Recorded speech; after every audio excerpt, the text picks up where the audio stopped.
القطمة دي بقى أحلى من اللي مراتي بتعملها ولا محدش يقول لها. تعالوا نعمل مع بعض كيكة، لا تقولي كيكة ياباني ولا كيكة تايواني. هو البلدي بتاعنا أحلى كيكة في الدنيا، مغذية وسهلة ومفيهاش أي تعقيدات. 4 بيضات وكوباية ونص سكر وكوباية لبن، وكوباية سمنة.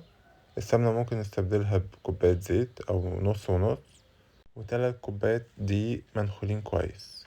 والسكر ممكن نزوده أو نقلله قليل قليل حسب الرغبة، يعني بدل ما كوباية ونص يبقى كوباية وربع مثلا أو أكتر شوية على حسب الرغبة. بس هي كده ممتازة بصراحة. هنا حطينا 4 بيضات قلبناهم شوية بالفانيليا، ونزلنا بعد كده بالسكر قلبنا شوية. كلها تتعمل بالشوكة على فكرة.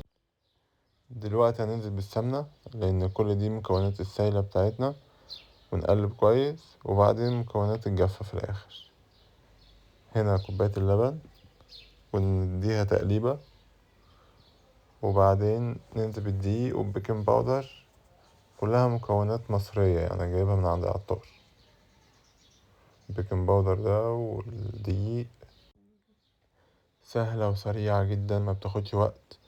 هي بتتقلب بالشوكة وفي طبق واحد، ودرجة حرارة الفرن 180 على الرف الوسطاني. بتاخد معاك حوالي نص ساعة مش أكتر. ده القوام بتاعنا، قوام كريمي كده. وبننزل الصينية مدهونة بزيت أو بالسمنة، وندخلها بقى الفرن. ومش عايز أقول لكم الريحة بعد ما بتطلع من الفرن بتبقى عاملة ازاي، تحفة. وبعد ما صبينا المكون كله في صينية، خبطتين وندخل الفرن ونعمل التيست نتأكد إن هي استوت، ونسيبها لغاية ما تبرد ونرجع تاني بعد شوية. بص على الحلاوة، بص الكيكة وحلاوتها، ريحتها حكاية. حتة بحب القلب، الحتة اللي في القلب دي. البسبوسة أحب اللي على الحرف، الكيكة أحب اللي في النص القلب.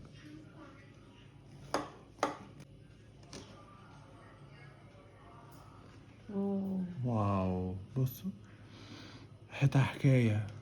سمنة بلدي.